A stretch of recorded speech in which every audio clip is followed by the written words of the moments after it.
Bismillahirrahmanirrahim. Assalamualaikum warahmatullahi wabarakatuh. Alhamdulillahirabbil alamin. Alhamdulillahilladzi 'allama bil qalam, 'allamal insana ma lam ya'lam. Asyhadu an la ilaha illallah wa asyhadu anna Muhammadan abduhu wa rasuluh la nabiyya ba'dahu. Amma ba'du. Puji dan syukur marilah kita panjatkan kehadirat Allah Subhanahu wa taala, berkat rahmat dan hidayahnya. Alhamdulillah pada kesempatan kali ini kita dapat berkumpul kembali meskipun secara daring dalam mata kuliah biokonservasi dengan keadaan sehat walafiat insyaallah. Salat beserta salam semoga senantiasa selamanya dilimpah curahkan kepada Rasul kita Nabi Muhammad Sallallahu Alaihi Wasallam, kepada keluarganya, kepada para sahabatnya, hingga mudah-mudahan sampai kepada kita selaku umatnya sampai akhir zaman. Amin ya Allah ya Rabbal Alamin. Yang terhormat Ibu Dr. Purwati Kuswarini Suprapto Magister Pendidikan dan Bapak Diki Muhammad Zaidin MSc selaku dosen pengampu mata kuliah biokonservasi, serta seluruh teman-teman seperjuangan yang saya banggakan.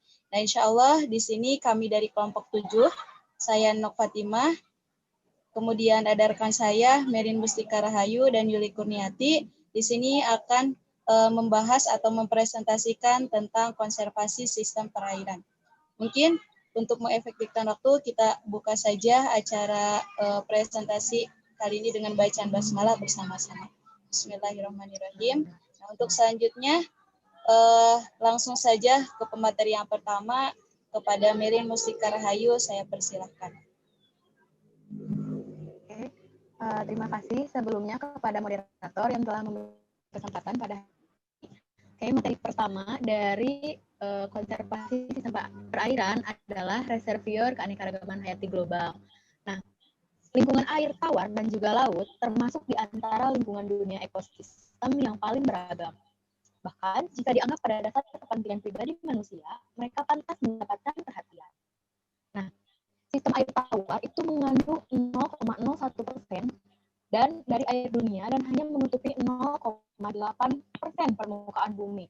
Mereka diperkirakan mengandung 126.000 spesies, termasuk ikan, moluska, reptil, serangga, tumbuhan, dan mamalia di dalamnya. Nah, juga mengandung kurang lebih hampir 6% dari semua spesies di planet. Nah, namun nyatanya mereka hanya menerima sedikit sekali perlindungan. Berada di antara sebagian besar ekosistem yang terancam oleh eksploitasi berlebihan, polusi, fragmentasi habitat, degradasi, dan juga invasi. Nah, menurut data yang didapatkan pada perairan lingkungan air tawar ini pada tahun 1683, spesies terancam punah, hampir punah, rentan, atau hampir terancam oleh IUCN seperti itu. Oke, next moderator. Nah, teman-teman dapat melihat di sini ada 4 gambar ya, di mana kalian bisa melihat gambar pertama itu ini merupakan data spesies air tawar terbaru dari ekoregion air tawar seperti itu. Di mana gambar yang A, jika teman-teman melihat, itu merupakan kekayaan spesies. Nah, kekayaan spesies ini di berbagai negara itu berbeda. Teman-teman bisa melihat di sana itu ada gambar warna hijau, ada gambar berwarna merah, kuning, itu menampilkan kekayaan spesies jumlahnya seperti yang hijau sangat mudah sekali itu 1 sampai 19 dan dapat dilihat ya di bawah itu keterangannya sampai warna merah api seperti itu. Nah, untuk yang B itu merupakan jumlah endemik spesies karena tiap negara itu mempunyai spesies endemiknya sendiri dan berbeda-beda. Nah, untuk warna abu-abu sendiri itu berarti di negara tersebut tidak didapatkan data, dan kalau yang warna biru berarti di negara tersebut itu tidak ada spesies endemik. Nah, untuk gambar yang C ini merupakan presentase endemismenya, di mana tiap negara tadi kan jumlahnya ya di B. Nah, di C ini merupakan presentasenya seperti itu. Nah, kalau di D ini merupakan spesies per ekoregion, jadi dilihat per 10 pangkat 4 kilometer seperti itu. Oke, lanjut.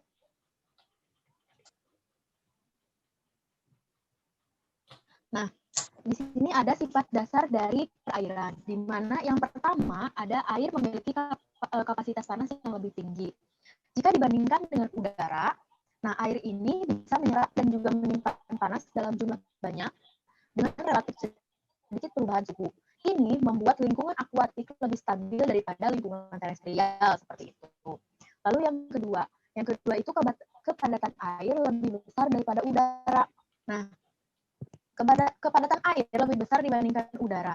Keadaan ini mempengaruhi transmisi cahaya. Saat cahaya melewati air, perubahan panjang gelombang dan intensitas melemah. Perubahan seperti itu menciptakan zona potik di mana cahaya menembus ke dalam secara maksimal. Jika air mengandung konsentrasi tinggi dari bahan tersuspensi, maka cahayanya itu akan diserap dengan sangat cepat. Nah, lingkungan akuatik ini memiliki batasan kedalaman di mana tumbuhan itu bisa tumbuh seperti itu. Suatu kondisi yang menciptakan lingkungan perairan seperti di danau. Nah, ada zona di mana zona itu namanya zona tropogenik. Nah, zona tropogenik itu di mana keadaan intensitas cahayanya itu tinggi dan airnya itu berarti lebih dangkal seperti itu. Ini biasanya didominasi oleh proses fotosintesis seperti itu. Di bawah zona tropogenik ini ada zona tropolitik. Nah, zona tropolitik ini merupakan zona di mana mempunyai intensitas cahaya yang rendah dengan proses dominan di dalam itu untuk penguraian. Oke, lanjut.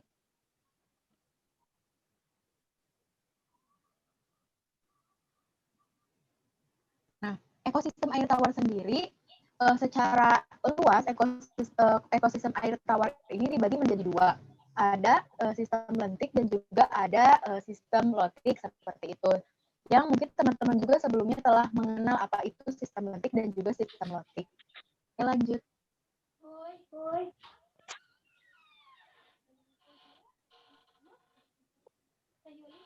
Nah, ini tuh ada ancaman terhadap ekosistem air tawar di mana di sini itu merupakan gambar dari pergantian triple habitat di sungai. Jadi sungai-sungai atau danau itu biasanya digunakan untuk dikeruk gitu sumber dayanya dan digunakan oleh manusia untuk menghidupi kebutuhannya. Dan di sini tuh ada pergantian triple habitat di sungai yang menyebabkan si sungai itu menjadi lebih dangkal biasanya. Nah, oke, lanjut. Nah, ini itu ada ancaman terhadap ekosistem air tawar, di mana ancaman yang pertama, ini merupakan ancaman-ancaman yang paling berbahaya ya bagi ekosistem air tawar. Yang pertama itu ada eksploitasi berlebihan spesies oleh manusia. Yang kedua itu ada degradasi habitat yang terkait dengan perusakan, perubahan penggunaan lahan, terutama yang menghasilkan perubahan penggunaan lahan tingkat erosi yang tinggi. Yang ketiga itu ancamannya adalah pencemaran air, terutama unsur hara seperti itu. Lalu ada modifikasi volume aliran yang dimediasi oleh manusia secara langsung dan tarif yang mengarahkan pada penghancuran atau modifikasi habitat. Dan yang terakhir ancaman itu masuknya atau invasi spesies non asli.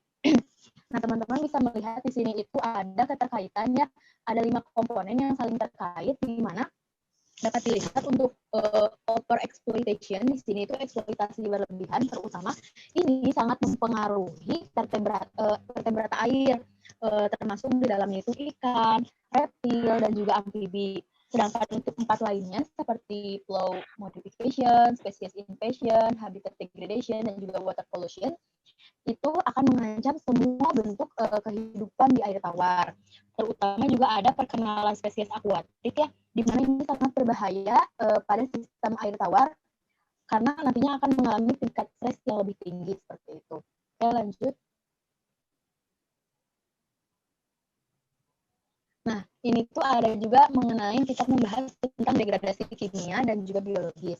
Nah, perubahan kimia dapat terjadi dalam bentuk danau ataupun di sungai, yakni dengan dua cara, ada yang namanya eutrofikasi dan juga ada pengasaman. Nah, eutrofikasi ini terjadi saat nutrisi dilepaskan ke sistem akuatik dari hulu atau area pertanian atau biasanya dari kota. Nah, tingkat nitrogen yang tinggi memicu peningkatan primer produsen seperti itu. Alga veripit dan juga makrofit meningkat di awal proses, tapi akan menurun ketika fitoplankton dan juga cyanobacteria meningkat dan akan mengurangi cahaya yang masuk ke air. Nah, ketika cahayanya itu nanti sedikit masuk ke air, maka organisme itu akan mati karena oksigennya itu sudah habis. Lalu untuk pengasaman sendiri ini merupakan suatu proses di mana pH permukaan air tawar itu menurun seperti itu. Karena masuknya curah hujan asam dalam bentuk hujan, salju, ataupun kabut. Banyak sekali spesies tanaman air yang bersifatnya itu invasif seperti itu. Khususnya di lahan basah seperti Lythrum salicana, lalu juga ada Pilaris aruncilinaceae, dan sebagainya yang menjadi dominan di danau air tawar seperti itu. Oke, lanjut. Nah, jika teman-teman melihat, ini merupakan grafik ya akumulasi spesies invertebrata asing yang tercatat di 4 ekosistem air tawar utama di seluruh dunia. Karena kan tadi seperti saya bilang bahwa untuk spesies invasif ini memang sangat meresahkan bagi keanekaragaman hayati di lingkungan air tawar karena akan berdampak pada tingkat stres yang tinggi di ekosistem tersebut. Ini dapat dilihat untuk yang pertama itu ada di Danau Besar Laurentian di Amerika Serikat, Kanada. Lalu yang B itu di Sungai Rhine di Eropa, C itu merupakan grafik di Sungai Thames di Inggris, dan D merupakan grafik di Sungai Ebro. Nah, keempat grafik ini itu memperlihatkan bahwa akumulasi spesies invertebrata asing ini selalu mengalami kenaikan dari tiap tahun seperti itu. Itu yang menyebabkan nantinya banyak sekali spesies lokal itu nantinya akan tergusur atau bahkan akan hilang dari ekosistem yang dia tempati sebelumnya karena memang untuk spesies invasif ini sangat berbahaya seperti itu. Saya lanjut.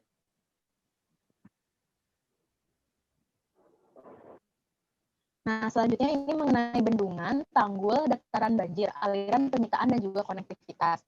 Nah, seperti teman-teman ketahui bahwa aliran sungai adalah variabel utama yang membatasi distribusi spesies sungai dan mengatur keutuhan ekologi sistem air yang mengalir. Modifikasi aliran yang disebabkan oleh manusia atau perubahan rezim aliran ini nantinya akan dibatasi biasanya oleh bendungan. Bendungan ini membatasi aliran sungai dan aliran air secara alami untuk menciptakan persediaan air yang stabil dan juga siap tersedia untuk misalnya minum, untuk irigasi, dan juga untuk proses-proses industri seperti itu.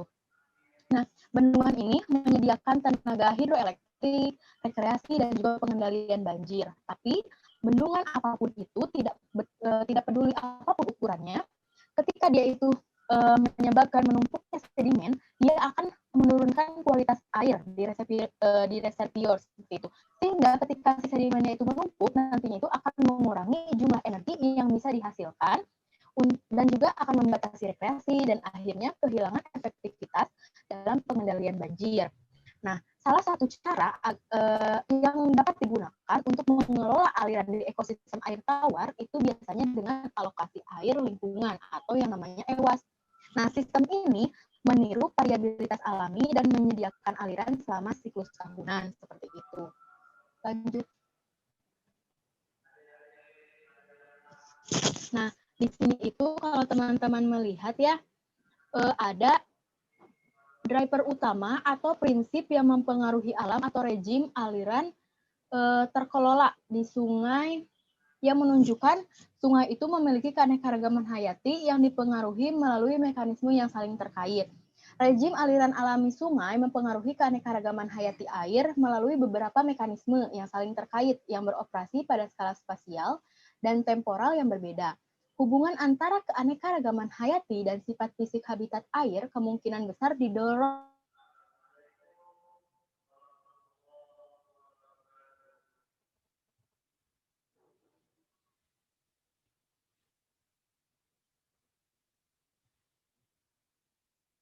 banyak fitur dari rejim aliran mempengaruhi pola riwayat hidup, terutama musim dan prediktibilitas pola keseluruhan. Tapi juga waktu kejadian aliran tertentu, seperti yang disebutkan di prinsipal 2. Nah, beberapa peristiwa aliran memicu penyebaran longitudinal organisme akuatik yang bermigrasi, dan peristiwa besar lainnya memungkinkan akses ke habitat dataran banjir yang tidak terhubung, seperti di prinsipal 3. Nah, biota asli telah berevolusi sebagai tanggapan terhadap rezim aliran secara keseluruhan. Perubahan tata guna lahan dan tangkapan ini tuh nantinya akan dan juga pengembangan sumber daya air terkait pasti menyebabkan perubahan dalam satu atau lebih aspek dari rejim. Jadi ini itu dengan adanya tadi kan konsekuensi bendungan pada ikan ya, ini itu akan menyebabkan ini prinsip-prinsip ini itu kan saling berkaitan. Nantinya itu akan menyebabkan salah satunya tadi juga ada ketika si bendungannya itu memang sudah tidak efektif, si ikan yang ada di kolam tersebut itu nanti akan bermigrasi mencari tempat yang lebih baik untuk bisa menyelesaikan daur hidupnya seperti itu. Jadi ini keempat prinsip ini tuh saling berhubungan antara prinsip 1, 2, 3, dan juga prinsip keempat seperti itu. Oke, lanjut.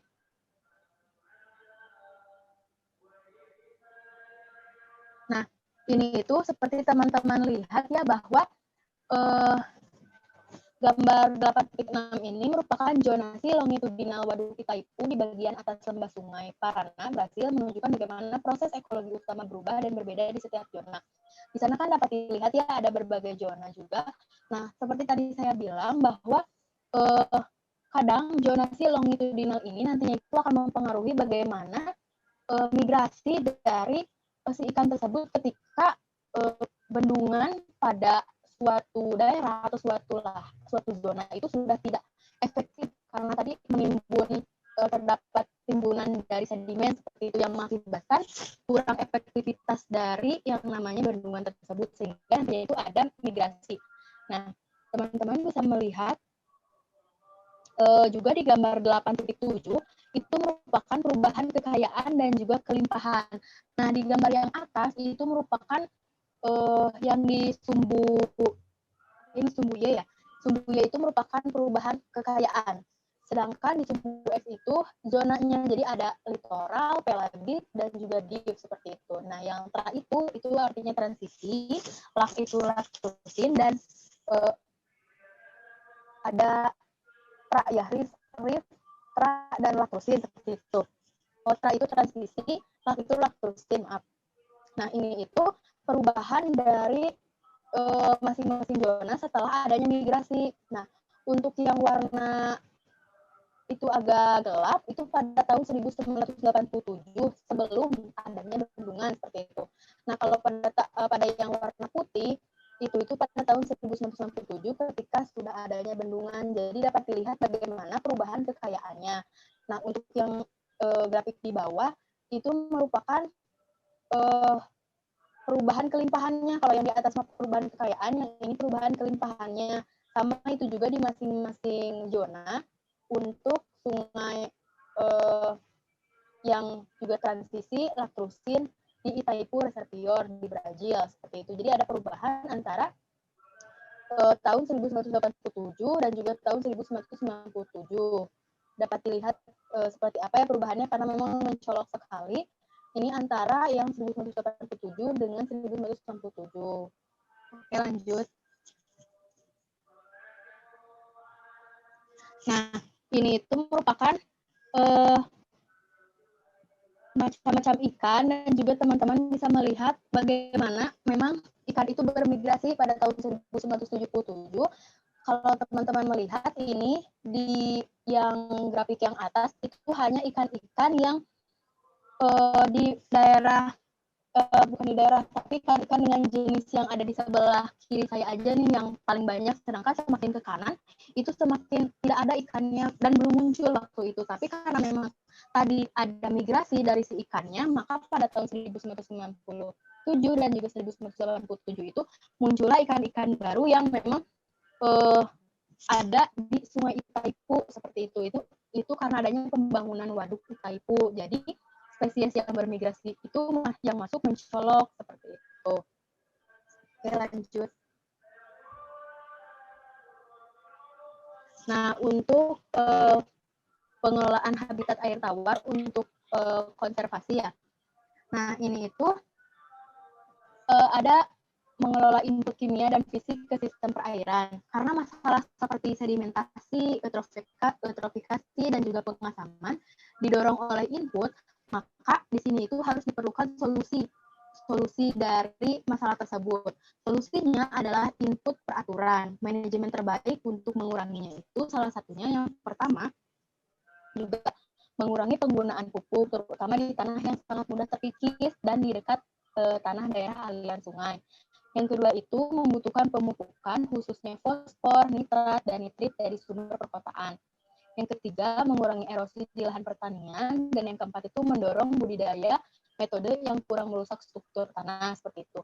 Nah selain itu juga manajemen terbaik untuk menguranginya apabila pengelolaan ini itu tidak masih belum efektif ada dengan cara pengerukan, manipulasi kimia, dan juga ada manipulasi biologis. Pengerukan ini menghilangkan sedimen dari danau kolam, biasanya dengan mengikisnya secara fisik. Nah, pengerukan ini bisa efektif, tapi juga mahal dan juga mengganggu populasi yang memang sudah ada. Yang kedua itu untuk manipulasi kimia. Nah, kalau manipulasi kimia ini ada yang dinamakan dengan metode Riplock seperti itu. Kalau untuk manipulasi biologis, ini paling baik ditempatkan 80% dari ikan-ikan zooplankton seperti itu. Oke, lanjut. Nah, ini itu merupakan sistem danau sebagai kondisi stabil alternatif sistem danau. Jadi ini itu merupakan model marmer dalam cangkir dari keadaan stabil alternatif atau relatif terhadap tingkat masuknya fosfor yang berbeda. Nah, stabilitas sistem ini dicapai melalui kombinasi biomanipulation yang tadi telah saya sebutkan ya, manipulasi biologi di mana memang paling baik ditempatkan di 80% dari ikan-ikan zooplankton. Dan juga ini kontrol input fosfor, tetapi tidak bisa satu atau yang lain secara eksklusif. Biasanya juga ini tuh harus memperhatikan kekeruhan yang akan meningkat seiring dengan peningkatan tingkat nutrisi. Jadi semakin tinggi nutrisi, maka kekeruhan pun akan semakin tinggi seperti itu. Pada nutrisi rendah, level meningkat. Kekeruhan mungkin tidak berubah kecuali ada gangguan. Namun pada titik tertentu, variabel terlalu tinggi untuk air tetap dalam keadaan jernih. Oke, lanjut.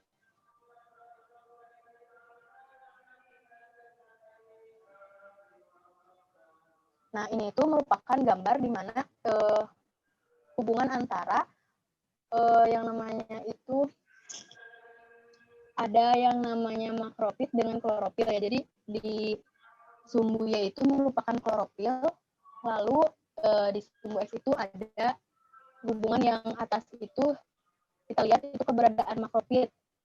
Nah, keberadaan makrofit akuatik ini yang berakar di zona litoral atau garis pantai sebuah danau itu dapat menurunkan konsentrasi klorofil atau indeks eutrofikasi pada kedalaman air 2-10 meter.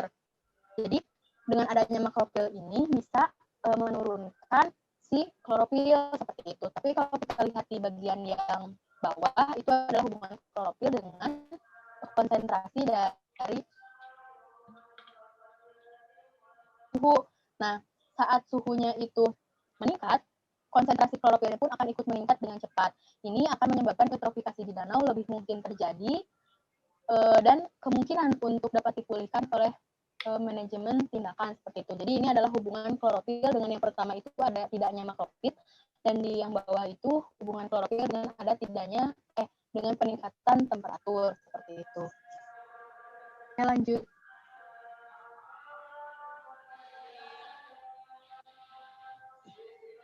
Nah, untuk mengelola sistem air tawar di tingkat landscape sendiri, ini saat ini para pelestari habitat akuatik sendiri semakin meningkatkan dalam menerapkan strategi dalam desain dan pengelolaan kawasan lindung air tawar yang dikenal sebagai well catchment management. Jadi ada yang namanya WCM. Nah, WCM ini mengasumsikan validitas landscape filter. Nah, ketika si WCM ini memang nantinya tidak berfungsi, ada juga nih yang dapat digunakan untuk sebagai alternatif, yakni dengan menerapkan multiple use model atau MUM seperti itu. Oke, lanjut.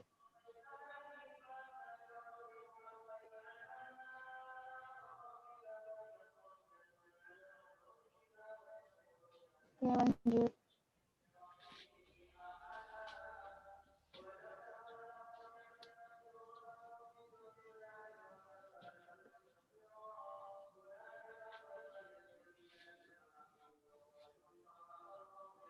Nah, ini cross filter approach for regional representation.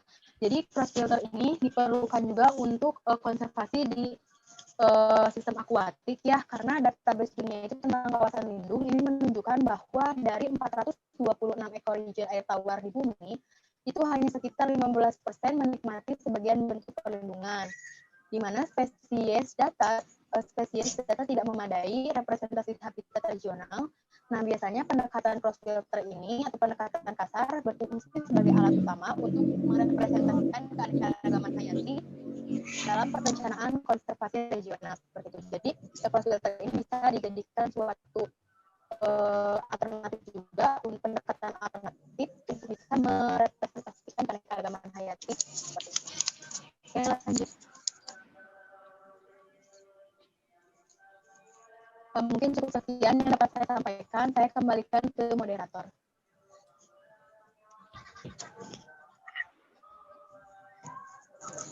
Baik, terima kasih kepada Melin yang telah menyampaikan materinya. Nah, untuk selanjutnya kita akan bahas di sini tentang wetlands, pool, and ponds. Nah, di sini kita akan bahas tentang tanah basah ya. Nah, di mana tanah basah ini merupakan tanah transisi antara sistem terestrial dan perairan, di mana air berada di atau dekat wetland ini merupakan wilayah-wilayah di mana tanahnya jenuh dengan air. Nah, baik yang bersifat permanen ataupun yang bersifat sementara atau musiman. Nah, ini terjadi apabila air bertemu dengan tanah ini merupakan salah wilayah yang terbesar ya yang ada di permukaan bumi. Nah, berbeda dengan perairan, tanah basah ini biasanya memiliki beberapa karakteristik. Nah, biasanya tinggi dari permukaan airnya ini sangat dangkal, nah dekat dengan permukaan tanah dan biasanya memiliki jenis tumbuhan yang khas ya. Nah, berkaitan dengan hal tersebut, kadangkala tanah basah ini atau lahan basah ini disebut sebagai wilayah peralihan antara perairan dengan daratan. Nah, baik secara bioma ataupun ekosistem, lahan basah ini memiliki tingkat keanekaragaman hayati yang sangat tinggi. Nah, memiliki berbagai jenis tumbuhan ataupun satwa yang lebih banyak dibandingkan dengan wilayah lain di permukaan bumi. Nah, maka dari itu, lahan basah ini mempunyai peran dan fungsi yang penting, baik secara ekologi, ekonomi, maupun secara budaya. Next. Nah, di sini ada beberapa habitat dari lahan basah. Nah, mungkin tadi setelah dipaparkan sebelumnya, jadi wetland itu ada yang bersifat permanen ataupun ada yang bersifat musiman. Di sini sebagai contoh saja ada beberapa habitat dari lahan basah, ada hutan gambut, ada limpasan pesisir, ada pesawahan, kemudian ada permukaan depresi, ada turunan glasial, tanah berpasir, kemudian ada rawa dan ada danau. Kita akan bahas salah satunya saja ya, mungkin kita di sini bahas tentang rawa. Nah, kawasan rawa itu merupakan daerah yang hampir selalu tergenang oleh air sepanjang tahunnya. Nah, ketinggian air daerah ini bisa bervariasi, mulai dari tingkat yang sangat dangkal hingga daerah yang perairannya cukup sangat dalam. Nah, umumnya rawa tergenang oleh air yang dampak dari sistem drainase dan mengalami hambatan. Nah, jadi contohnya ini ada daerah rawa di sekitaran Pulau Jawa, terutama daerah rawa yang dekat dengan daerah pantai. Nah, mungkin untuk selanjutnya ini ada permukaan depresi. Nah, yang mana depresi ini merupakan bentuk lahan yang tenggelam ataupun tertekan di bawah area sekitarnya. Nah, contohnya seperti lubang berair. Nah, ini merupakan depresi alami di mana air yang tergenang kemudian datanglah hewan-hewan untuk dimanfaatkannya sebagai minum gitu ya. Jadi masih bisa diinikan. Jadi genangan air yang didatangi oleh hewan-hewan. Next. Nah, di sini sebagaimana tadi ini ya, setelah ini juga, nah ini ada fungsi penting dari lahan basah. Sebenarnya untuk apa sih lahan basah itu? Nah, lahan basah ini secara garis besar memiliki beberapa fungsi. Yang pertama, fungsinya itu merupakan ekosistemnya menyediakan air bersih. Nah, sebagaimana telah kita ketahui bahwa pemurnian air, kebutuhan air kebutuhan kita terhadap air ini telah meningkat ya 2 kali lipat dibandingkan dari lebih banyak dari pertambahan penduduk. Nah, kebutuhan air ini sebagai digunakan untuk konsumsi manusia dan kebutuhan-kebutuhan yang lainnya. Nah, lahan basah ini menyediakan kepentingan tersebut gitu. Jadi sebagai ekosistemnya yang menyediakan air bersih ada di lahan basah. Kemudian yang kedua, lahan basah ini sebagai keanekaragaman hayati ya. Nah, lahan basah ini mendukung kekayaan alam yang berlimpah ruas ya. Jadi tadi juga di beberapa habitat atau di beberapa daerah, jadi lahan basah ini ditempati oleh beberapa tanaman ataupun satwa yang khas gitu di daerahnya. Kemudian yang ketiga, lahan basah ini sebagai mitigasi dari perubahan iklim, yang mana lahan basah ini merupakan usaha untuk resiko terhadap peningkatan emisi gas rumah kaca. Nah, selain dari kedua fungsi yang tadi, ternyata lahan basah ini juga berfungsi dalam mitigasi perubahan iklim. Kemudian yang keempat, ini sudah sangat jelas, fungsi dari lahan basah ini sebagai tempat menyimpan cadangan air pada tanah. Itu ya. Next.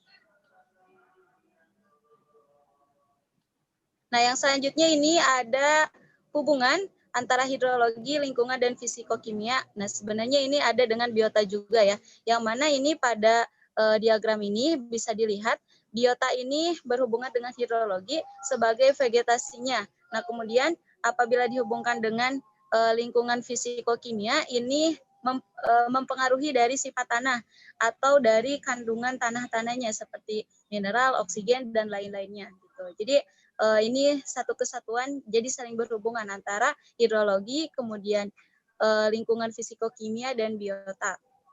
Next.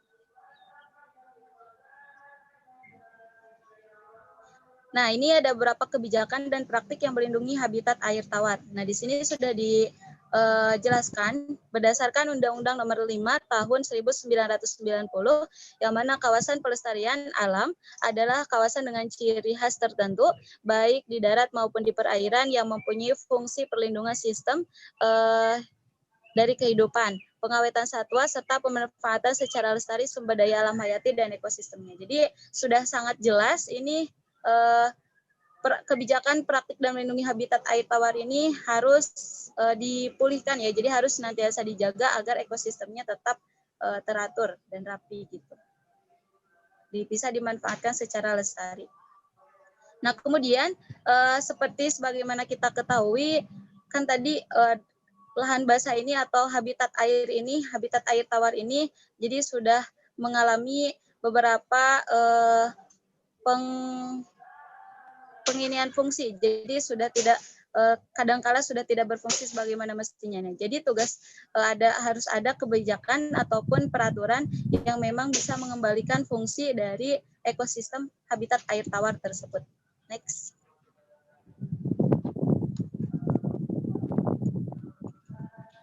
Nah, ini ada beberapa strategi konservasi air.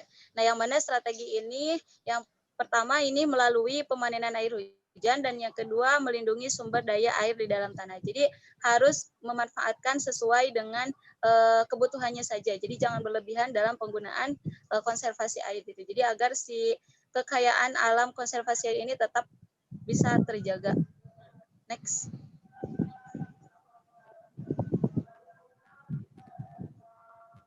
Ini ada habitat laut dan keanekaragaman hayati. Ya, di sini ada sebagaimana kita ketahui di perairan laut itu jadi banyak sekali satwa-satwa ya.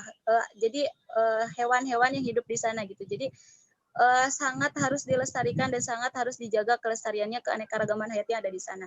Nah, tapi seiring dengan kemajuan sekarang, di sini sudah ada beberapa hal-hal atau perbuatan manusia yang menjadi ancaman terhadap habitat laut, terhadap keanekaragaman hayati yang ada di laut. Nah, di sini ada contohnya polusi di kolom air. Jadi ada beberapa tindakan gitu yang mampu menghancurkan habitat keanekaragaman hayati di dalam air laut. Kemudian nanti apa akibatnya? Nah, akibatnya ini akan mengakibatkan kepunahan gitu pada ekosistem yang ada di perairan laut. Next.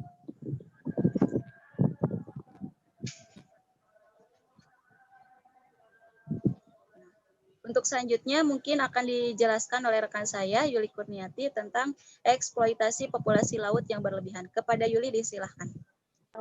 Baik, terima kasih kepada moderator yang telah memberikan saya kesempatan untuk memaparkan materi saya. Nah, yang pertama itu mengenai eksploitasi populasi laut yang berlebihan. Nah, yang pertama eksploitasi populasi laut ini itu adanya runtuhnya perikanan laut.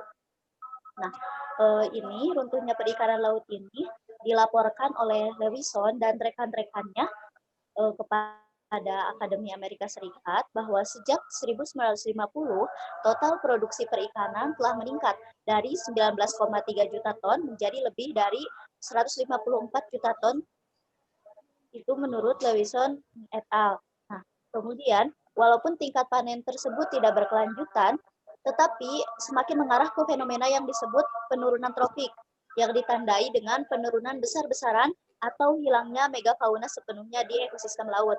Jadi ketika ada megafauna di ekosistem laut itu menghilang atau mengalami penurunan besar-besaran, maka itu fauna tersebut mengalami penurunan tropik.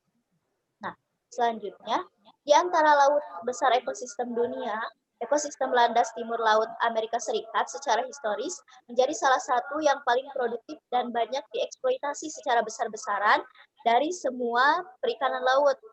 Jadi contoh ekosistem landas timur laut ini merupakan contoh salah satu ekosistem dari ekosistem dunia itu yang mengalami eksploitasi hasil lautnya yang besar-besaran. Nah, contohnya itu yang pada ekosistem landas laut timur ini yang paling banyak dieksploitasi itu adalah spesies demersal. Nah, spesies demersal ini adalah spesies yang hidup di bawah laut dalam atau disebut juga seperti groundfish, seperti flounder dan haddock, dan menjadi begitu serius sehingga pemerintah dan industri swasta mulai bekerja sama lebih efektif dari sebelumnya untuk menyelamatkan perikanan. Nah, jadi karena adanya penurunan eksploitasi yang besar-besaran, pemerintah dengan instansi swasta itu mengadakan kerjasama.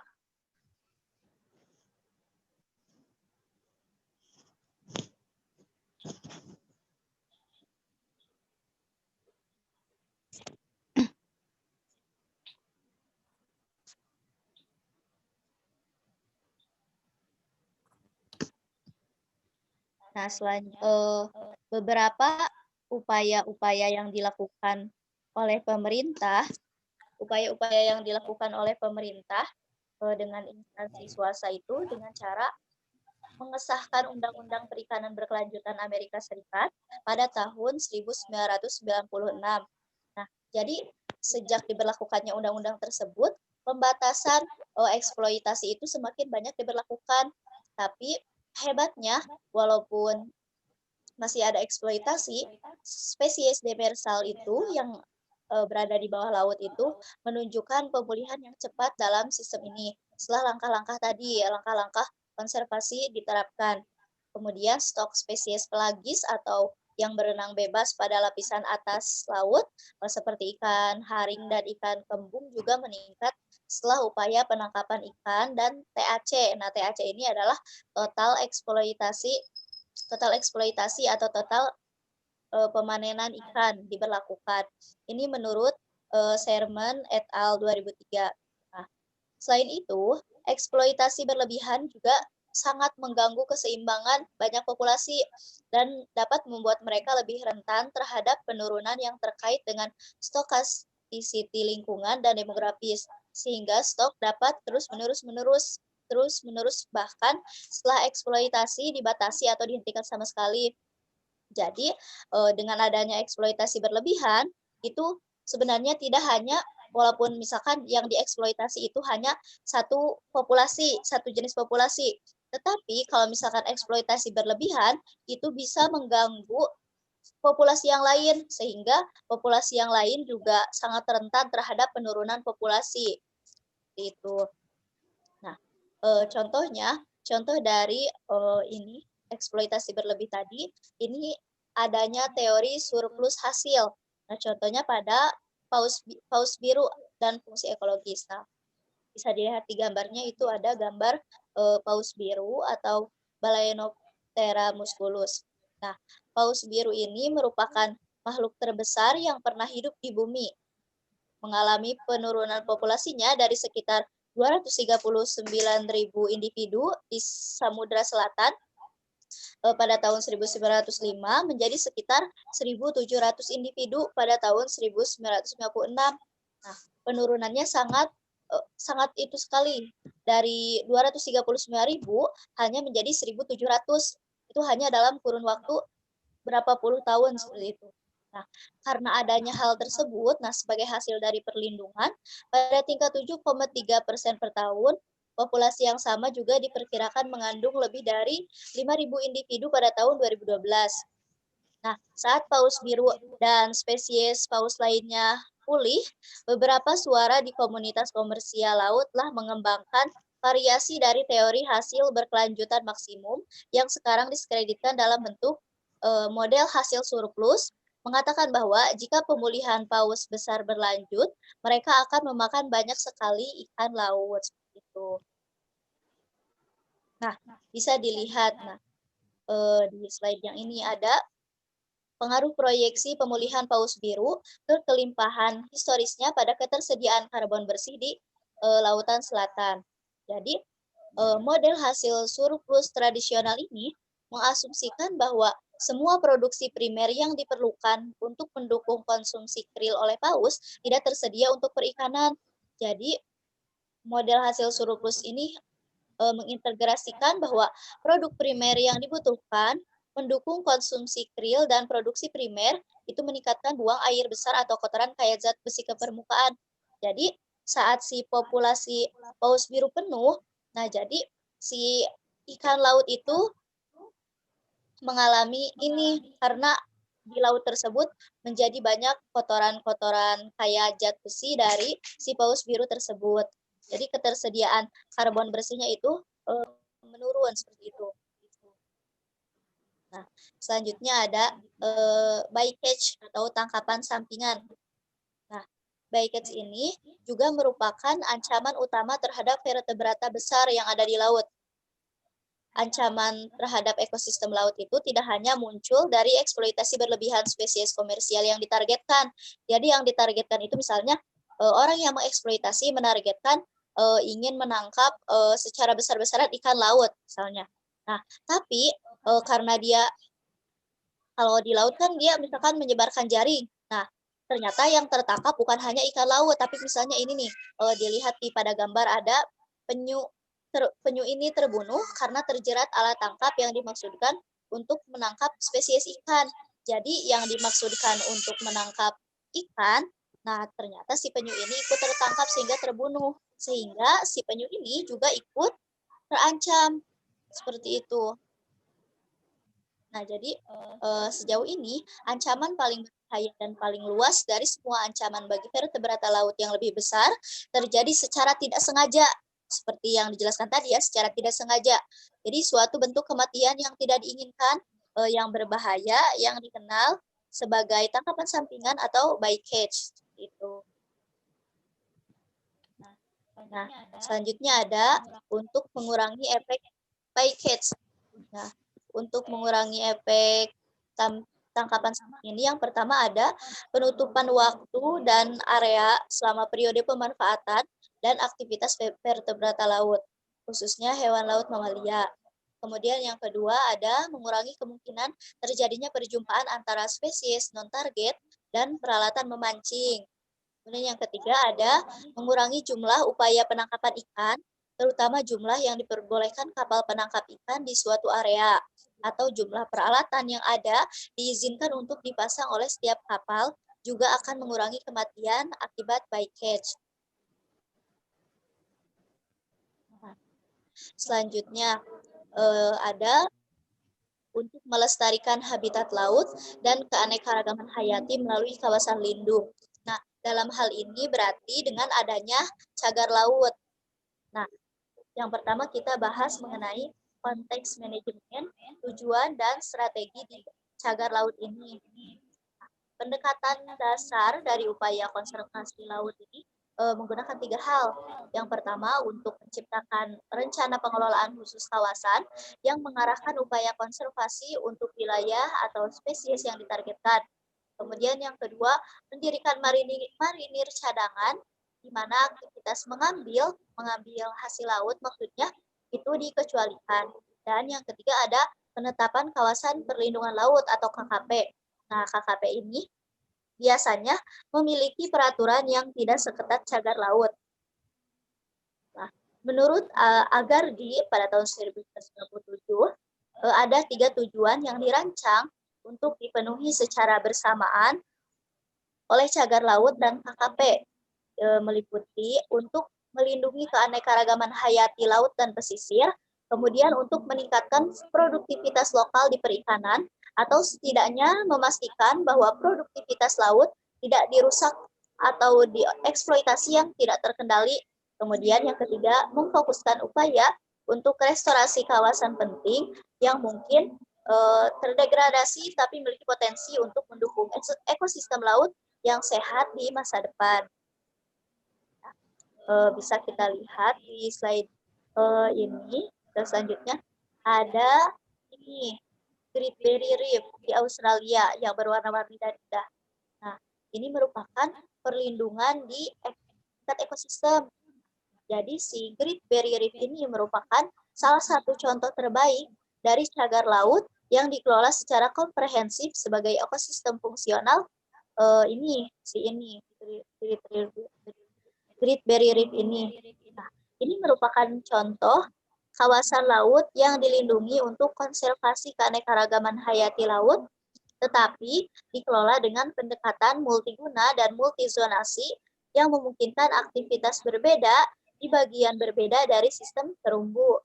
Nah, The Great Barrier Reef sendiri ini adalah kompleks yang luas dengan sekitar 2.900 individu terumbu karang dan 250 case atau pulau rendah atau terumbu yang terbuat dari pasir atau karang yang membentang di sepanjang landas kontinen di timur laut Australia dari selatan tropik Capricorn hingga Selat Torres. Nah, sistem ini memiliki 71 genera karang saja. Nah, Great Barrier Reef ini relatif tidak dapat diakses manusia sampai tahun 1960-an. Bayangkan saja, kalau misalkan tidak diakses oleh manusia, tentu saja keanekaragaman hayatinya pasti akan terjaga, akan tetap indah, berwarna-warni seperti itu.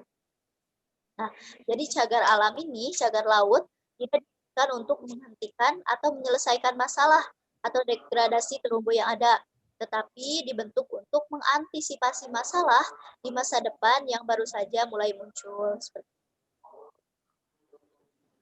Kemudian ada co-management atau manajemen bersama. Co-management ini merupakan strategi konservasi yang mencoba untuk secara bersamaan menangani masalah biologis, kemudian budaya, masalah ekonomi, dan politik melalui kolaborasi dan integrasi dalam upaya konservasi antar lokal masyarakat dan otoritas pemerintah. Nah, contohnya pada ekosistem Kepulauan Komoro di Samudra Hindia Barat. Ini merupakan hotspot keanekaragaman hayati dengan endemisme tinggi dan lingkungan laut tropis yang beragam. Tapi si ekosistem ini terpengaruh oleh kondisi ekonomi, sosial ekonomi, dan politik yang ada di masyarakat tersebut karena sebagian besar penduduk setempat itu tergolong miskin, sehingga pengelolaannya itu cenderung kurang. Jadi untuk menegakkan perlindungannya itu sangat terbatas. Begitu juga dengan keahlian pendidikan dan profesionalnya, itu hanya tersedia pengetahuan ilmiah terbatas dari sistem dan spesies laut taman. Nah, jadi dengan adanya masalah tersebut, walaupun memiliki keanekaragaman hayati yang kaya dan endemisme yang tinggi, tetapi karena faktor-faktor yang lain tidak mendukung, sehingga sulit gitu untuk perlindungannya. Maka pemerintah Komoro ini dengan bantuan dari IUCN dan GEF ini mendirikan Moheli Marine Park di Federal Islamic Republic Komoro. Jadi tujuannya adalah untuk menghentikan hilangnya keanekaragaman hayati di Komoro, sementara pada saat yang sama waktu mengembangkan peningkatan kapasitas dan partisipasi lokal dalam pengelolaan sumber daya alam. Jadi dengan adanya Moheli Marine Park ini, selain untuk menjaga keanekaragaman hayati, ini juga bisa mengembangkan partisipasi lokal dari masyarakat itu sendiri. Jadi bisa menyelesaikan beberapa faktor sekaligus seperti itu. Nah, bisa dilihat selanjutnya ada kawasan konservasi laut dan komersial perikanan.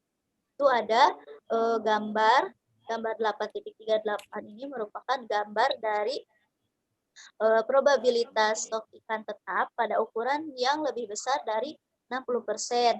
Nah, bisa dilihat. Jadi saat total area untuk panen ini meningkat melebihi 30%, kemungkinan untuk mempertahankan ukuran populasi itu 0,6%. Jadi daya dukungnya itu turun dengan cepat. Jadi semakin tinggi total areanya lebih dari 30%, maka daya dukungnya itu turun dengan cepat. Seperti itu. Jadi pengaruh variasi tangkapan dan variasi eksploitasi ini memiliki efek yang sangat dramatis. Jadi langsung menurun. Kalau misalkan lebih dari 30%, itu langsung si daya dukungnya itu langsung menurun seperti itu. Nah, ini juga ada gambar ini ikan-ikan. Dan ini merupakan data empiris dari cagar laut. Ini melengkapi karya teoritis dari Lauk et al. Dan mendukung nilai mereka dalam memulihkan populasi ikan, misalnya Rusden, Alcala. Nah, ini dibandingkan ya kepadatan dan biomasa predator besar memancing di 2 suaka laut kecil di Filipina dengan 2 situs kontrol serupa. Jadi situs kontrolnya serupa. Jadi dari hasil ini bisa dilihat bahwa semakin lama suatu kawasan dilindungi dari penangkapan ikan, maka semakin besar pula peningkatan kepadatan dan biomasa ikan predator besar seperti itu. Jadi bisa dilihat ya. Nah, selanjutnya, jadi kesimpulannya, kita kan hanya mengetahui sedikit tentang habitat perairan, khususnya habitat laut yang menutupi 71% permukaan bumi dan lebih dari 90% volume yang layak. Jadi untuk memulihkan habitat air ini, kita harus mengontrol apa yang kita buang, misalnya ke habitat air tersebut. Kemudian kita juga harus mengurangi apa yang kita ambil dari habitat laut tersebut. Jadi konservasi habitat akuatik ini di masa depan tentu saja akan membutuhkan pengendalian input, kemudian pembentukan sistem yang terdefinisi dengan baik, sistem cadangan air yang ditegakkan dengan benar, kemudian penelitian yang jitu dan komprehensif juga itu akan mendukung konservasi habitat akuatik. Juga yang terakhir itu ada pengurangan penggunaan sumber daya air.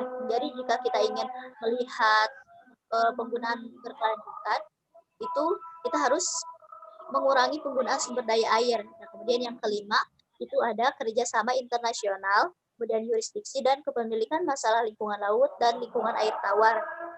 Nah, jadi jika ahli biologi konservasi melakukan hal-hal yang di atas tadi dengan baik, dunia keanekaragaman hayati yang benar-benar baru akan menanti generasi ilmuwan berikutnya yang berdedikasi sebagai upaya mereka untuk belajar, menghargai, menikmati, dan menggunakan sistem ini dengan sangat bijaksana.